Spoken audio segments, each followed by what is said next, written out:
Hello, everyone. I'm Dwayne Bonifer in the Lindsey Wilson University Office of Public Relations, and this is The View from the Hill, the podcast of Lindsey Wilson University. Every week during the academic year, The View from the Hill features conversations with some of the people who help create the dynamic living, learning environment that serves the educational needs of every Lindsey Wilson student every day. In this 13th podcast of the 2025-2026 school year, we'll learn more about the sport performance major. It's the product of a national effort to have colleges and universities view the athlete experience as a form of academic study. Lindsey Wilson held a very interesting forum on Monday, November 10th. That's when it welcomed 4 national scholars to campus to discuss the idea of a sport performance major. The 4 panelists were members of the Sport Major Collective. That's a group of scholars who help colleges and universities transform the athlete experience into a rigorous form of academic study. The discussion by the hour-long panel featured David Hollander. He's a clinical professor at New York University's Preston Robert Tisch Institute for Global Sport, Lou Matz, a philosophy professor at the University of the Pacific, Courtney Murray, an instructor of sports management at Campbellsville University, and Arian Waite, a professor of sports administration at the University of North Carolina, Chapel Hill. The panel was moderated by Lindsey Wilson Assistant Vice President for Student Success, Eric Carter. I sat down with the 4 panelists when they visited campus on November 10th to learn more about the sport performance movement. David Hollander teaches a course at NYU called How Basketball Can Save the World. He's turned that into a very thought-provoking book called How Basketball Can Save the World, 13 Guiding Principles for Reimagining What's Possible. As David explains, the sport performance major is the product of a national movement. A national movement has coalesced around this idea that the absence of a major in sports performance doesn't make sense. In fact, higher education could gain so much. Students could gain so much. And now this group has been supporting each other and fielding calls almost every other day from around the country asking about how to do this new major in higher education. So how did you come to this realization? Did you have an aha moment, a eureka moment, or is this something that just developed over time with you, this thinking? It's all the above. I think cellularly, since being an athlete at a very young age and being part of an athletic family, I feel like I've always been speaking a language that only other athletes understand, but that is understood wherever there are athletes. And as I got into higher education, fast forward, I created a course where I tried to give philosophical meaning, principles that you could extract from the game of basketball to address 21st century problems. And during that time, I began to believe that there should be a major, a full-blown program of study for athletes, like there is in music, art, and dance. I came to learn that I was not the first person to think this, and that was very exciting. Ariane, you're a professor of sport administration at the University of North Carolina at Chapel Hill. You're a former athlete yourself, college athlete. Talk a little bit about how being a athlete in college sort of affected or shaped your thinking about this subject. When I was an undergrad, I think like many students, I had no idea what I wanted to do when I graduated, but I did know that I wanted to be the best athlete that I could be. And so I tried to find courses throughout campus that could help me pursue that goal. I knew that I would eventually get a master's. I knew I'd get a master's in business. And so that kind of took the pressure off of what I would major in. And I studied what I could. But the most transformative experience I had to date through 3 degrees and all kinds of education was a class that they offered at the University of Utah that was sports psychology for athletes. A very rare and innovative class. Not many like that exist throughout the nation, particularly in the 90s. But it was a class taught by a renowned professor in exercise and sports science who brought together athletes in the exercise and sports science major to study sports psychology through a lens of what we were experiencing as athletes. And the science came to life for me because I could scaffold it to all of my experiences. And it was the perfect form of experiential education, which educators talk about all the time as a rich form of learning. So to me, as I became a professor, I've always tried to chase that experience for my students. How can I bring science into a life-relevant sphere? And athletics is the perfect avenue for that. It's something that students care passionately about, and having those experiences for our athletes is wonderful. And for me wanting to be the best athlete I could be, I wasn't ever going to be a professional athlete. That wasn't the goal. It was trying to extract the most out of this experience and get all of the lessons that I could through something that I cared about. And so pursuing the sport major and sport related education for athletes is a gift, I think, for people like me and others that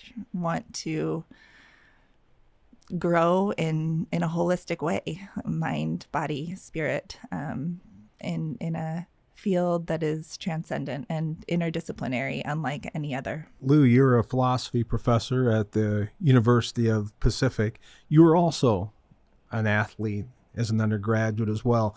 Talk about how being an athlete as an undergraduate has shaped who you are today, and sort of how it maybe got you involved with this movement as well.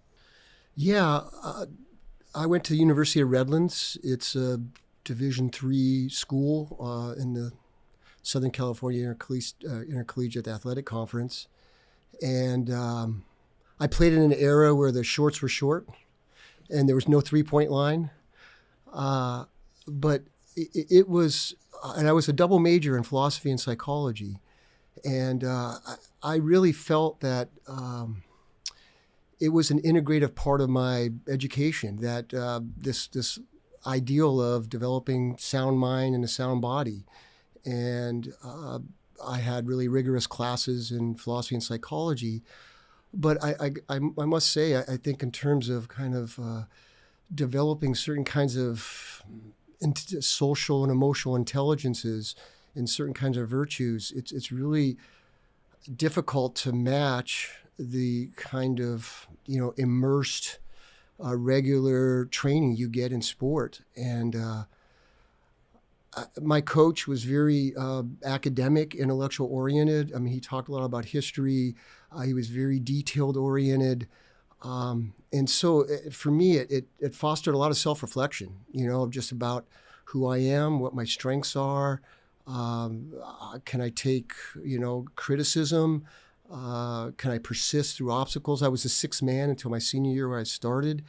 And I think the liberal arts, and University of Redlands is a liberal arts school like Lindsey Wilson, that's a primary goal of a liberal arts education. And so I think you can get that self-knowledge through traditional classroom learning, but you also get it through sport. Now with the sport major, it wasn't, I came across that really thinking about the analogy to music and dance through Miles Brand, who was the president of the NCAA, wrote an article on it. But as I was thinking about and put together an idea about a major and a curriculum and learning outcomes, I did reflect back on my own experience and how transformative it was, and how it's not recognized and formalized in any academic way, that you don't get any units. Maybe we got one unit, but it was really seen as extracurricular.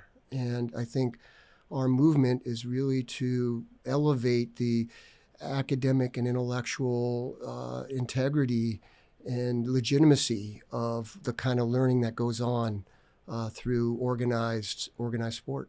Well, what I hear you saying is it's less extracurricular, more co-curricular. It works with the curriculum, not against it. Yeah, and we think it should actually now be part of the curriculum and not just co-curricular, that there are real skills and competencies that you develop with working with others from different backgrounds and in the kind of crucible, the emotional crucible of sport that tests certain kinds of character virtues that you really can't test in a traditional classroom setting. So we want it to be in the curriculum. Courtney, you're an instructor of sport management nearby at Campbellsville University. You were an athlete in college, and you're from a family where athletics plays a big part. So you've been able to see this from several angles. Yeah, so I went to Center College. I was an English major and played softball. My dad is a football coach. He's been a football coach for 45 years. And so the language of sport really having value in society and making ethical decision makers and people that can work on a team and can communicate with each other and can sacrifice for each other and can learn different things about themselves. And the world has been a language in my family for forever. So, yeah, I was really interested in this movement because it's so, dear to my life and identity. I feel like as an English major, everyone asked me, are you going to teach English? Well, no, I'm not. I am studying Robert Frost for critical thinking and patterning themes and learning how to analyze what it means and connecting it to broader social issues, and that's a transferable skill that I've used in every job I've ever had. And I did the exact same thing on the softball field, learned to pattern what, pitch was going to be made, and then we adjust from that and then communicate who's going to get this fly ball. There's just so many things in real time decision making that, as Lou said, can't be replicated in the same way in the classroom, but the skills are documented. They're the same, but we haven't done that in the traditional academic frameworks in higher ed yet. You're listening to the Lindsey Wilson View from the Hill podcast. I'm Dwayne Bonifer in the Lindsey Wilson University Office of Public Relations. I'm talking to 4 members of the Sport Major Collective. They're talking about the sport performance major that's being proposed in higher education. All 4 members appeared on a panel called The Educational Value of Sport, which was held on campus on Monday, November 10th. Lindsey Wilson's among the colleges and universities considering a major in sport performance. Now let's get back to my conversation about sport performance. As the University of Pacific's Lou Matz points out, once upon a time, sport was woven into education. The foundation of liberal arts curricula really came out of Plato. And he described an ideal education for the warriors and then the rulers. Really, he's talking about how should they be trained? And gymnastic was a fundamental part of it. And game and sport was a part of that. At least in the West, you had the ascendancy of Christianity, and the focus there is, of course, not on the body. It's on the soul. That's what's immortal. The body perishes. The body is a source of desire and temptation, and so it's no surprise that the medieval curricula that then the colonial colleges in the United States adopted, you don't have anything with the body. It's all, mathematics, reading, rhetoric, astronomy, and actually not until the 19th century did Christianity kind of change its view. You might have heard about muscular Christianity in Britain, and that the body's just as part of God's creation as the soul, but nonetheless, you don't have that reflected in the curricula. So I think that's one of the strains, is that the body is kind of inessential compared to the soul. And the other thing is that it was definitely true in Christianity, that sport is really kind of trivial. It's play. It's not what's serious, and that has turned around in the last 150 years. So I think that's another important strand, like just recovering this ancient wisdom of the, integration and necessity of the body with the mind. And, one of the things colleges and universities fundamentally exist to provide what students want. I mean, they're ultimately the marketplace that determines what we offer. In your all's conversations, have you all sensed that there's a lot of interest among college students or prospective students for something like this, the sport performance major? I think back a little bit to a long time ago, 1828, the famous Yale report was issued when the debate was over, is the purpose of higher education utility or piety? And the Yale report said it was all about piety. And the students at the time said, well, thank you very much, but we're more interested in utility. So they began to create what the historian Fred Rudolph called the extra curriculum, and talked about the revolution from within that took place in American colleges and universities throughout the 19th century. Do you all sense that same kind of interest or energy with students today? I think we've been very careful to be evidence-based and research-based. And so though our sense is that, yes, students want this, and students believe their lives would be better, and students believe their passion would be validated, and the time they spent would be academically validated. But last June, we ran a survey of 1,500 student athletes across the country, distributed Division I, II, III, and they all overwhelmingly said that they would do a program like this. They'd like to learn more about a program like this, that a program like this would make their lives better.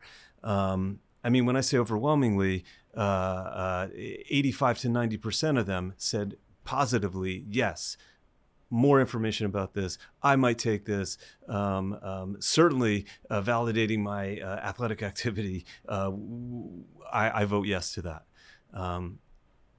This is powerful information. I'll just add, I had done a survey because I had described a curriculum and outcomes, and had published it in 2020. And then in the fall, I ran a survey of our NCAA. We're Division I and mid in the West Coast Conference. And as well as I surveyed 3 club sports, because the major wouldn't just be open for NCAA or NAIA athletes. And 40%, I had a response rate of 45%. And so I think 155 athletes, 40% of them said they either agreed or strongly agreed that they would have majored in the sport performance major. And I had described the curriculum so they know what they were answering. And those who are neutral or disagreed were still thought that a major should exist. So very consistent with the survey that Ariane and David had done. So there's, I think, was clear evidence on our campus that I presented on that. I think it's interesting that you mentioned Rudolph, because the kind of 2 sources historically to support the sport performance major, you have the Platonic notion in the Republic, but you also have the reform in higher education, the pragmatic reform, sometimes called the utility defender, sometimes called pragmatism. John Dewey, by the way, was a big proponent in the 20th century. But yeah, looking at, hey, how practically relevant is our education? And there's been that, I think, conflict in the academy played out. It's still being played out.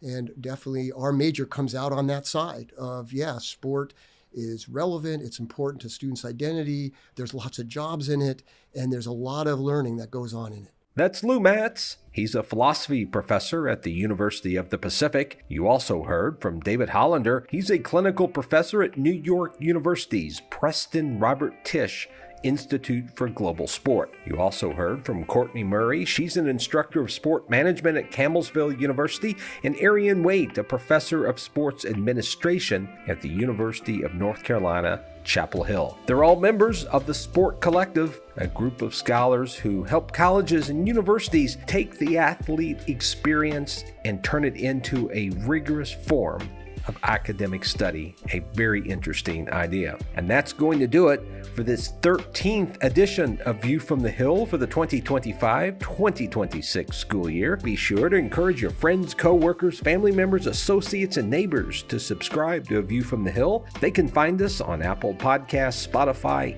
and on the college's YouTube channel under the podcast tab. View from the Hill is produced by Shelby Burton. She's Lindsey Wilson's Assistant Director of Public Relations and Media Producer. And until our next edition, I'm Dwayne Bonifer in the Lindsey Wilson University Office of Public Relations. Thanks so much for listening. So long, everybody, and have a nice day.